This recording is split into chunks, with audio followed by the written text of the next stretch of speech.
नमस्कार. स्वरूप छंदकलामध्ये आपलं खूप खूप स्वागत. कधी-कधी काय होतं, आपल्याकडे काही पदार्थ शिल्लक राहतात आणि मग ते टाकून देण्याऐवजी दुसरं काहीतरी बनवतो आणि तो पदार्थ सगळ्यांना भरपूर आवडतो. तर आता मी तसंच तुम्हाला एक पदार्थ दाखवणार आहे याचा.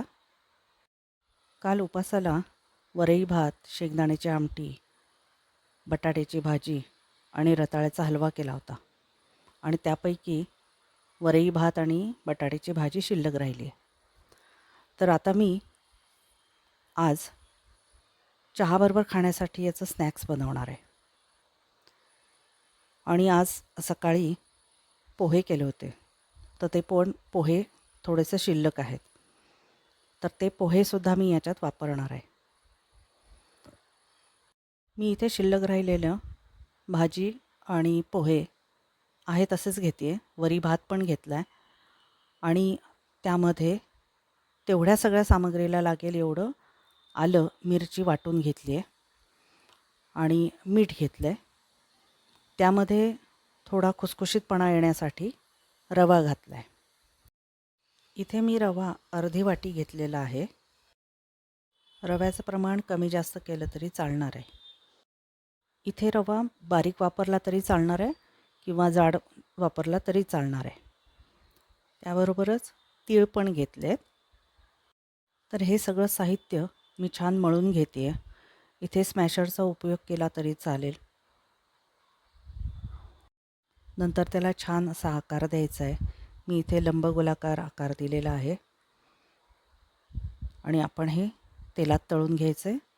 चमचमीत जेवढं हवं असेल तेवढी मिरची आलं घालायचं. इथे असं आपण झाऱ्यावर पण घेऊन डायरेक्टली तेलामध्ये तळू शकतो. थोडासा वेळ तळण्यासाठी द्यायचा आणि छान खुसखुशीत होतील असे तळायचे.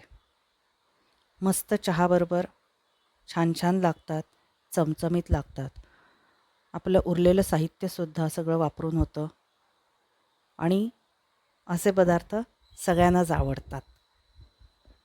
लहान मुलांना तर खूपच आवडतात. तर तुम्ही पण असं काही शिल्लक राहिलं तर असे पदार्थ करून बघा. असे पदार्थ बनवत असताना एक गोष्ट लक्षात ठेवायला हवी की आपल्या पदार्थामध्ये मीठ किती आहे. तर इथे भाजी आणि पोहे याच्यामध्ये मीठ घातलेलंच होतं आणि तिखटही घातलेलं होतं. फक्त वरीचा भात आणि रवा जो वापरला आहे तेवढ्यापुरतंच मीठ वापरायचं आहे आणि जितकं चमचमीत हवं आहे तितकं आलं मिरचीचं वाटण आपल्याला सगळ्यासाठीच घालायचं आहे. तर हे असे मस्त खुसखुशीत आपले रोल्स तयार आहेत चहाबरोबर खाण्यासाठी. तुम्ही पण असं करून एन्जॉय करा आणि आवडला असेल व्हिडिओ तर लाईक शेअर जरूर करा. चॅनेलला सबस्क्राईब करून ठेवा म्हणजे नवीन नवीन विषयांवर माझे व्हिडिओज तुम्हाला पाहता येतील.